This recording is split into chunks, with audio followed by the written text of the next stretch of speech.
Welcome to Writing and Influence, the podcast where words meet impact. I'm your host, Elaine Acker, and I believe that publishing, whether it's a book, a blog, or even a simple social post, has the power to amplify your influence and change lives. Your words have power. Let's start writing with purpose. Welcome, everybody. Today, I am so excited that Kristi Piehl is here with me on the show. Kristi is the founder and CEO of Media Mindfield, and it's an award-winning public relations agency that I think is redefining how brands and leaders show up in the media.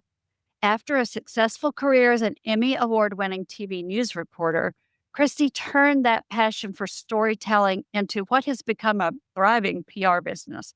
And she's helping CEOs and entrepreneurs and organizations really amplify their impact. Now, she's also writing a book, which we will touch on. We won't give away any secrets, but it explores why social media has become kind of today's personal diary and why leaders need to be part of that conversation.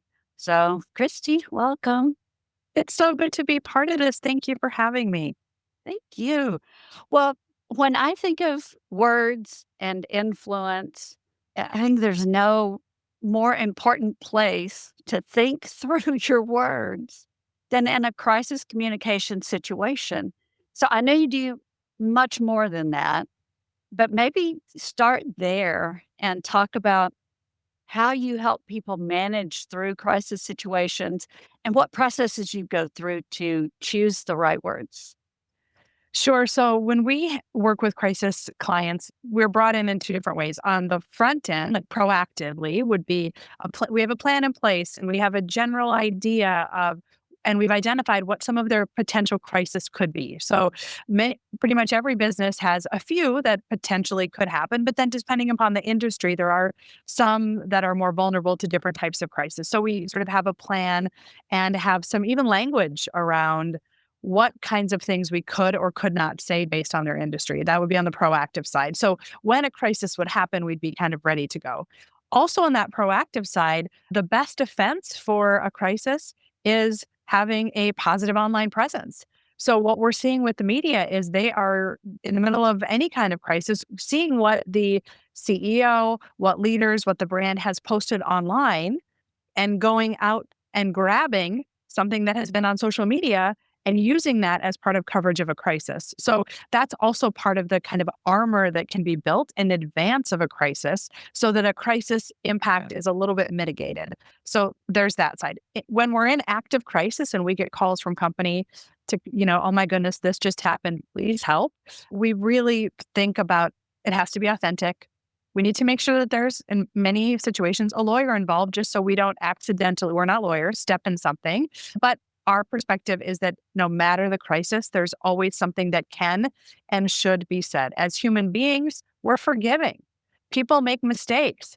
CEOs can hire people that steal from them, that make bad decisions. However, the mistake that we see the most often is when people say nothing. When someone doesn't say anything, people assume guilt, right? If someone's on the stand and they say, I plead the fifth, we all think, oh my goodness, they're hiding something. So we talk a lot about it here at Media Mindfield. No comment is a comment. When you don't give words, people fill in the blanks with their own words and their own stories. And oftentimes it is worse. There are brands that we work with who, because they chose not to speak years ago in the middle of an active crisis, and then we're brought in later, we are working to clean that up years and years later because the internet has a really long memory. You can Google things and the year might have been 2010, but boy, it looks bad even now. So those are a couple of different ways that we are involved in crisis and when words really do matter. Now, you mentioned, one of the biggest mistakes is no comment, not having words at all. Are there any other mistakes that come to mind that people commonly make? Couple of them. First of all, it's really misunderstanding the time frame of the media. Media is fast moving. And so to think, well, we'll call a lawyer and maybe this will go away. And 2 days later, we'll figure it out. It probably was amplified and probably was worse because you chose not to just say something right away. And even if the something is, thanks for reaching out, we're working to gather some facts. Please let me have your phone number. We'll be back in touch as soon as we can. Even that says, hey, I hear you. I see you. I respect what you're doing. Give me a minute. And Yeah. that's much better than a no comment. The other mistake that people make is they haven't identified a spokesperson. So basically, that means that every employee is potentially someone who could be viewed as the spokesperson because there's been no training, there's no plan, there's no preparation. So those are a few things that we regularly see mistakes companies make in the middle of a crisis. And I would say the third one, Elaine, that is probably most common in today's current environment is that something that happens on social media, a negative review, a angry former employee on Glassdoor, some of those types of things that aren't going to hit the headline of any newspaper, but can cause the kind of crisis that impacts hiring, that impacts retention, that impacts clients, that impacts a potential deal that's sitting out there that now that person has some questions about who you are and what you do. And the reason that that is such a big problem is because oftentimes, let's use an example of the Glassdoor website, right? So some former employee who perhaps wronged the company or did something kind of epic and unfortunate on the way out throws a flame and makes some kind of major accusation on Glassdoor. Well, what happens is someone in HR or a coworker or some CEO in a small business will read that and get emotional. And that when they get emotional, they want to throw a flame back, which is just throwing fire and throwing all sorts of fuel on an active burning fire with someone who might not have anything to lose by taking you out on the way. Yeah. So that's a huge mistake when people get emotions involved and they immediately fire something back, whether it's on social media or on a website or even in an email. Take a step back, bring in some professionals or have someone else who might be of calmer heads, calmer minds, look at a message before those words are fired out. And once they're out, it's hard to walk that back. Yeah. Well, thinking about the story that you're putting out there and what might be coming back, you left a career as a journalist in order to do what you're doing now at Media Minefield. So I would think your experience as a storyteller has been especially important in helping you help other people choose their words carefully. So tell me how your experience as a journalist has influenced what you do as a PR agency. Sure. When the business started 15 years ago, the experience that I had as a news person was helpful in that the majority of our initial clients, my initial clients, because it was just me at the time, wanted press. And really wanted to help them leverage press for the purpose of expanding their nonprofit or growing their business or their brand. Over time, as I've expanded the business and hired many, many more journalists to join us, the things that I've found are very valuable is quick communication, realizing that you can craft something that is accurate, that is authentic, that is honest in a short amount of time with lots of noise around is something that journalists and maybe police officers, maybe some healthcare workers in an ER. I mean, not very many people have to operate in a crisis with high stakes, high demands publicly.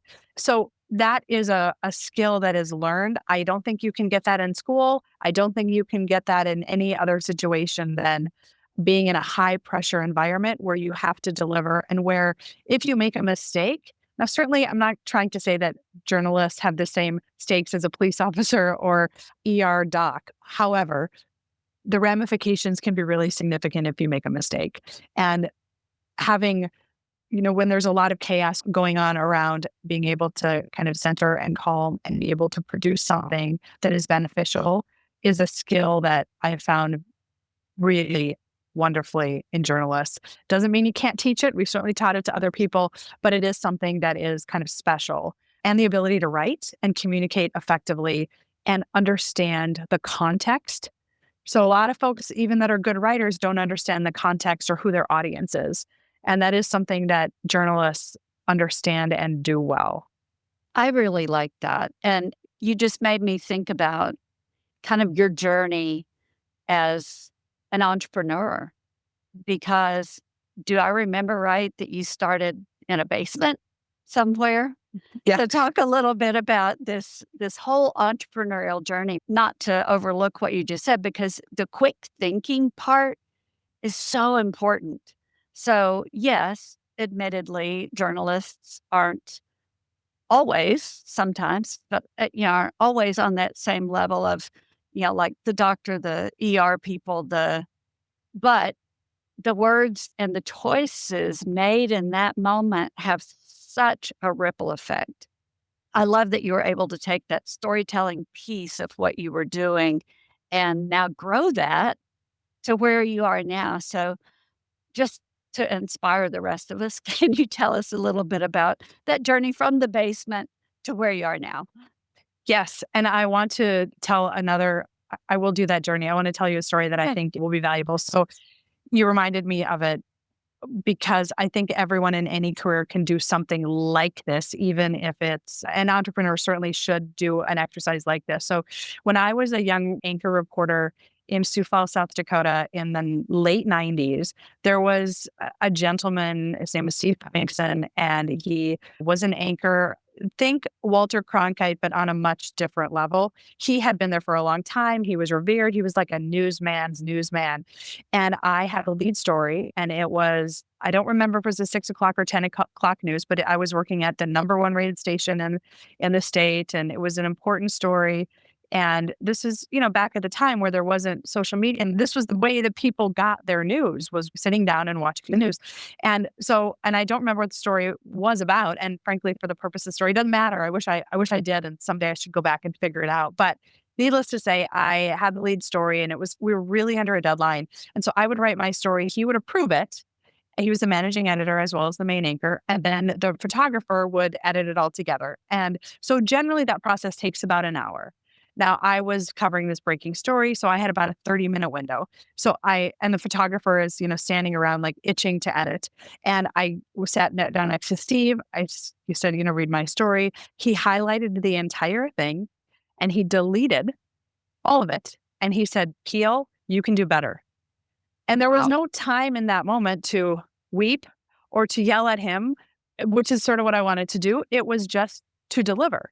And so I had to go back to my desk and very quickly do something that was better and bring it back to him. And we got it done and we got it on the air. And he was right. It was better. And the reason that story has stuck with me and why I think everyone needs someone like that or to be that for someone else is that unless you're under a kind of time crunch and the stakes matter, you don't know what you're capable of. And in an entrepreneurial role, for me, I have applied that lesson a lot in that there are times every entrepreneur, their back is up against the wall. They are struggling to make payroll. If the client doesn't pay, they can't pay their lease. They need the buyer to buy now. They don't know what's going to happen tomorrow. There are all of these high pressure things that every entrepreneur deals with. And you have to somehow figure out how to, by yourself, make it work. And you have to, when the pressure is high, be able to deliver and not complain or flamethrow on social media or throw your hands up in the air and play victim. You just got to do. So that was something that happened in news that has really impacted me and that I've tried to instill in my kids is you have to believe you can, and you need someone else who believes you can as well. And every entrepreneur needs people around them who are saying, you got this. I get it. It's hard, but like, I believe in you. I know you can do this. So when the business started, there's the story. I'll put that to the side. Now I'll move to the answer the question you actually asked me. I was, as you mentioned, a news reporter. I was an investigative reporter at the ABC station in Minneapolis and doing some national work. And my whole department in late 2008, early 2009, we all lost our jobs. So we were all laid off. It was an economic downturn at that time. The housing bubble burst. And I was, two little kids, married, without a job, on unemployment, very humbling, and knew that I wanted to help people. I knew that my news background and storytelling ability was valuable and could be leveraged. And I also knew that I did not like public relations as an industry. I had interfaced with it a lot as a reporter and in the news business, and saw how flawed it was in that PR folks didn't understand the power of storytelling to the masses. They oftentimes showed up as sort of a voice of a brand that, like, this isn't marketing.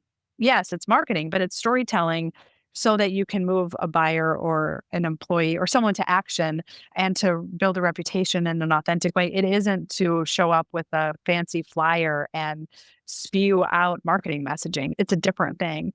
So, all that to say, I got stuck. My exit from the TV station was very public. I got job offers in media and knew that it was time for me to end that part of my career. And I have an English literature degree and just took a class at my church. And the class was how to help other people with your gifts and talents. And the question that we got asked in this class was, what do you know so well you could teach someone else? And I wrote down news. I still have the workbook. And I immediately knew I'm going to call this business media minefield. We're going to disrupt public relations. We're going to help people with storytelling. It's going to be different. It's going to be PR in a totally disruptive fashion. And I called my husband, who was in New York at the time, and I had just picked up my kids from the church daycare where they had, the kids during the class. And I called him and I said, honey, I'm starting a business. And he said, great. And within 30 days, the business was, certified in the state of Minnesota. And here we are 15 years later. So that was the journey. And there were many times where I had to, okay, payroll is due. I got people to pay. What are we going to do? And I go back to the Steve Hemmingston lesson of, you got this. I believe you can do it. And how did that influence, though, your leadership style? Because you said, you need the people around you, especially as an entrepreneur, to believe you can do it as well. So you've surrounded yourself with good people and you have been able to lead them as the business has grown. So, and I've also seen you say people first, for example, on your website. So, what does people first mean to you? And how has that influenced your leadership style? Sure. So when I started the business and had the first employee, I knew that I wanted to be sort of anti-news culture. And by that, I mean, back to the high pressure, high stakes environments, some of those environments are very toxic. And every newsroom that I worked in, they were wonderful people and I worked with fantastic, incredible folks. I also worked with some not so fantastic, incredible folks like all of us have in the course of our careers. Yeah. And it's a very toxic environment where what you produce matters. And if you make a mistake, you're going to get work, you're going to get to the overnight shift. And you better be nice to this person. There's a lot of politics, and it doesn't matter if it's your kid's birthday or it's Christmas Eve. Hey, there's a building burning, let's go. And I knew that I believed at the time that there must be a way to do business well, to make money, to help other people, and to respect other people's families and to allow them to have this mythical work-life balance. And so that was kind of the philosophy. As time went on, I realized so the first people who joined the business were people who knew me, people who believed that I could. And we had the ability to grow the business based on a couple of contracts that one particular contract that I got early on in the business that allowed me the runway to grow the business. And then about 3-4 years ago, I would say maybe even 5 years ago, I started to get into this. Boy, I don't know that this is fun anymore. And boy, I felt oftentimes like I just didn't have the ability to grow it. And I wasn't able to be the leader that the people around me deserved. And I ended up I'm a big reader. I take a lot of classes and, internet things, but I realized I needed a more formal education to understand if am built to grow it, or should I sell it? Is someone else better equipped? I didn't have an answer. That was it me or was it someone else? But I did feel really. I know that we're sitting on, and this is something that is much bigger than it was at the time.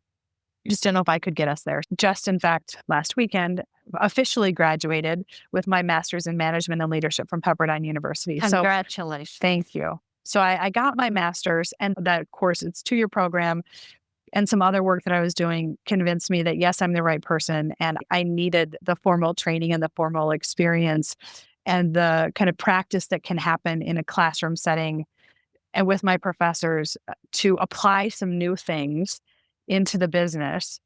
I also had to come to grips with something that I think every entrepreneur has to who's growing a business, which is the people who are with you at the beginning may not be the people to get it to the next level. And that is a hard reality. It butted up against my family first belief and the loyalty part of who I am.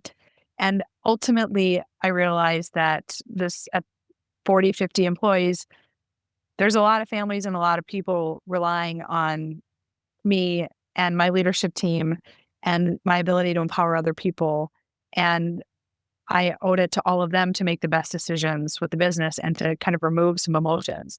That was really difficult. And I think every entrepreneur has to get there. And a growing business requires that the leader is constantly growing and evolving. And that is hard. I mean, doing the deep work of what kind of leader am I?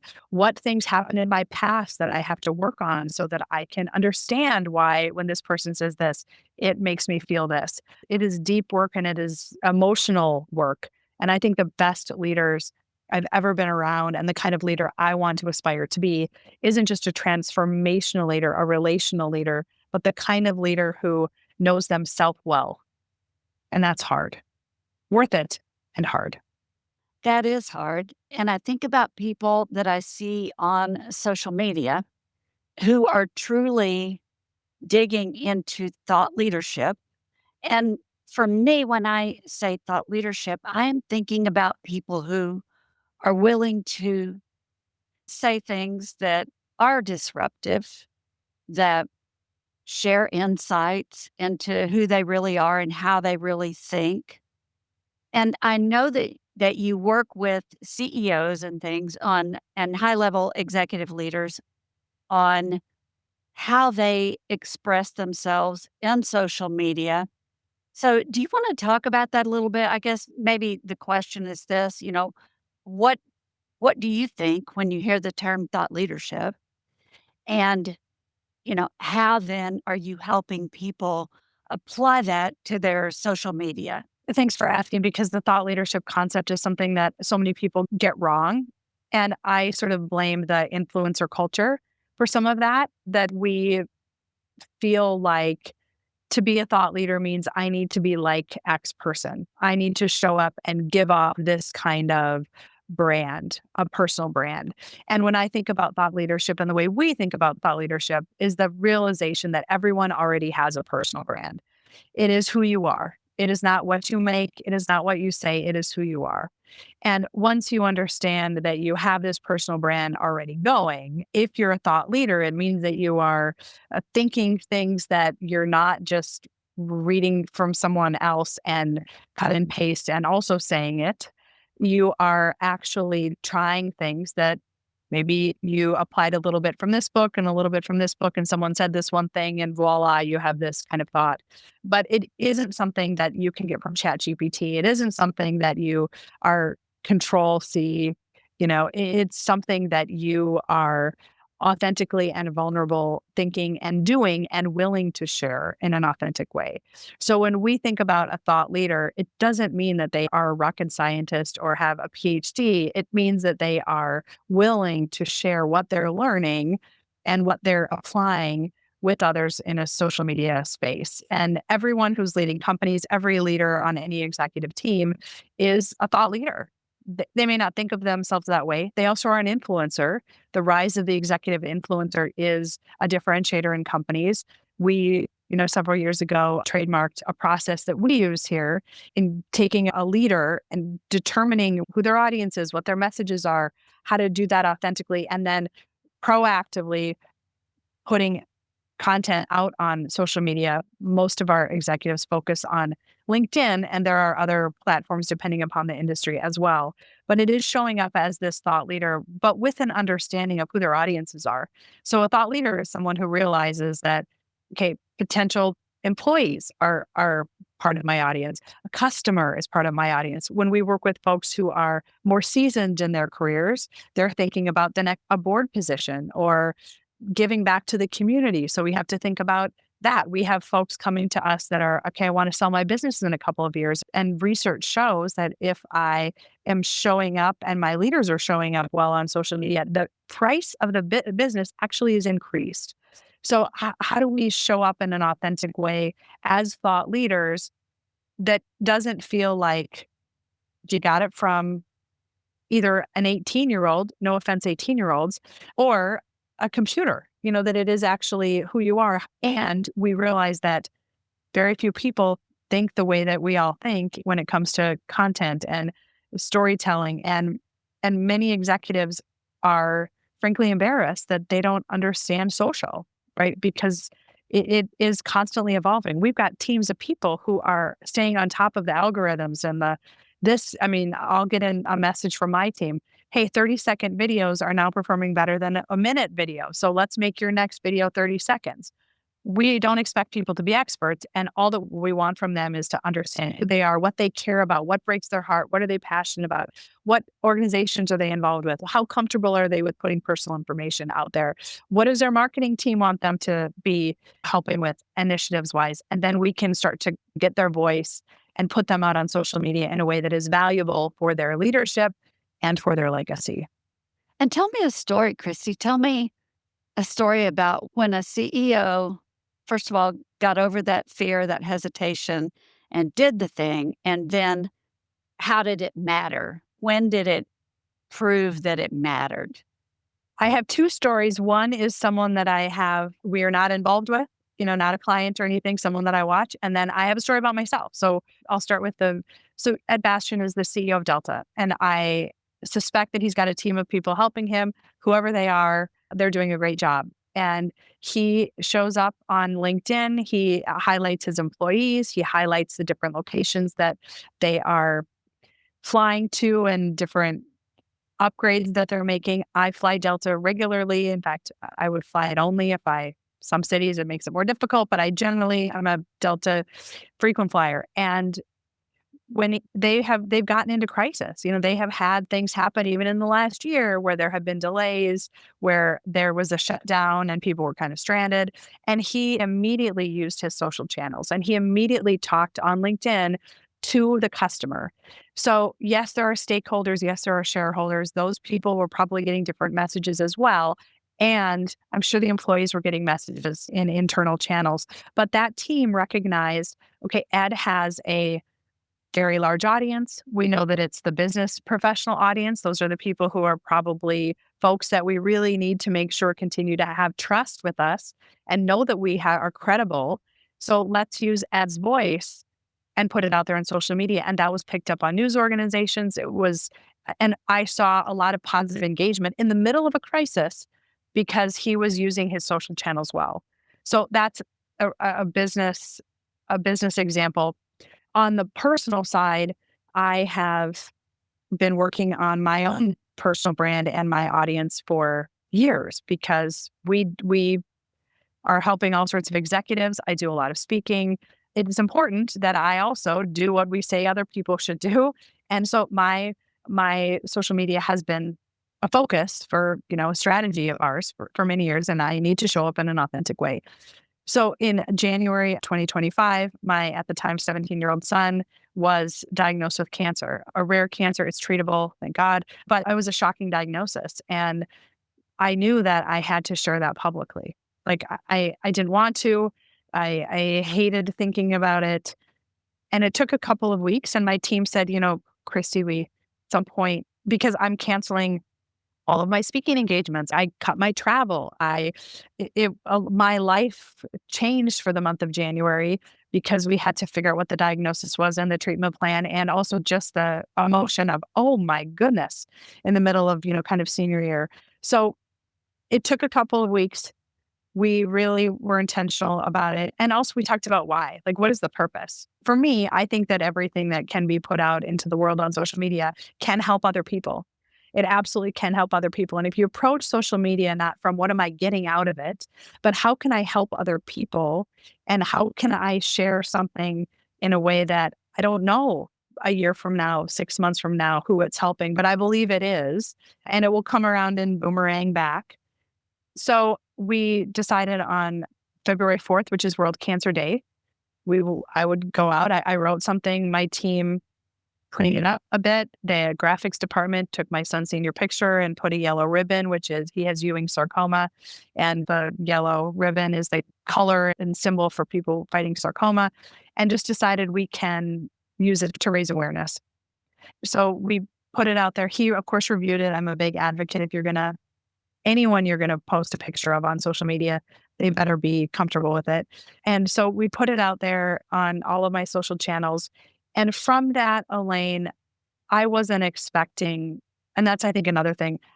Yes, of course, we measure engagement with all of our clients. Yes, of course, we want things to perform, but we don't have an expectation that if I put this out, this many people need to see it and this will directly come back from it. I think that's a mistake a lot of people make with how they think about social media. So we put it out there and I got, was supposed to go speak in Cincinnati, and the woman, someone who's going to be in the audience, knew I wasn't going to be there and knew personal reasons, but she and I had already connected on LinkedIn, and she's offering me, a cancer specialist in Cincinnati. Now, I didn't need that, but that was a connection, a powerful one. What did happen from that is I ended up getting connected to Mark Herzlich, who my son is a football player, will play college football when he's healthy. Mark Herzlich is someone who's written a book about Ewing sarcoma. He had it. He ended up winning the Super Bowl with the Giants after he got his in college when he was diagnosed. And so I got connected to him via social media. And he ended up talking to my son on the phone while Alec was at the Mayo Clinic getting one of his initial appointments. So if not for social media, that connection would not have been made. And if not for social media, in 5 years from now, when someone looks up Ewing sarcoma or high school football player cancer diagnosis, they're going to be able to find my son and we will absolutely be able to show up for them. So that's an extreme example, but I think it highlights that it is important to show up in personal ways, but it doesn't mean that the minute, I'm not posting from the hospital, I'm not posting pictures of my son at his worst times. I'm also not only showing his best time. My social channels are really that's not the purpose of it. I am not going to become a cancer mother influencer. Some people do that. That's great for them. That isn't what we've chosen to do with his fight and what he wants and how he wants to approach it. But it does allow a large audience, and it does allow the ability for us to help others, and it allows other people to help us, which I had never felt it quite that way until we went out public with that message. And that's such a gift to allow other people to help you. And I think we don't ask for help so often, but people want to help. They want to be involved. And I love those connections. All right. Talk about connections. I'm thinking about your book and all of the things that you shared because I get to see the behind the scenes progress. So I'm going to let you talk about it as much or as little as you want to in this moment. You and I met when we started working on this book, and it was supposed to be kind of finished in January. And it is about social media. It is about how important it is that we no longer have the benefit of holding on to our stories.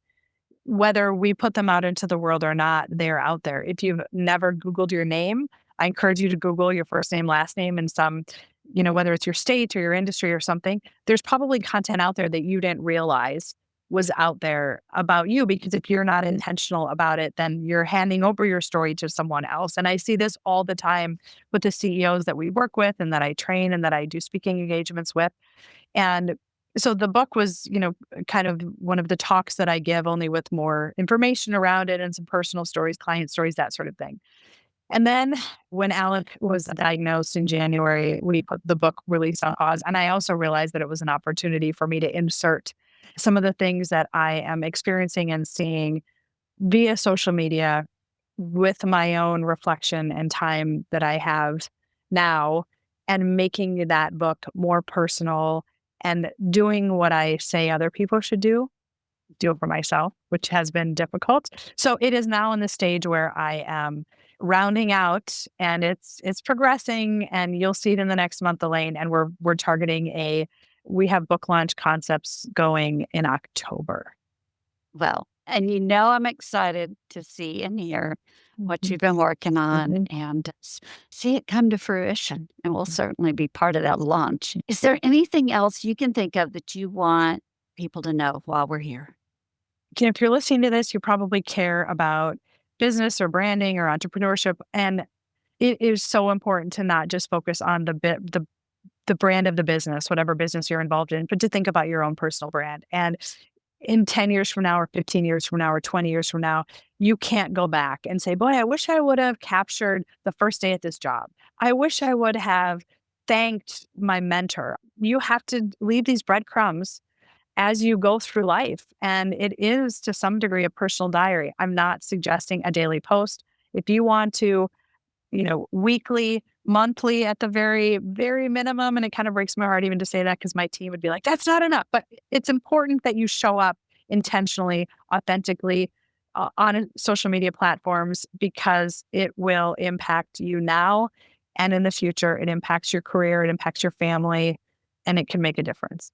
Thank you for that. I love watching your journey. I follow you, and I encourage everybody else to follow you as well. We'll be sure and put the information on how to connect with you in the show notes.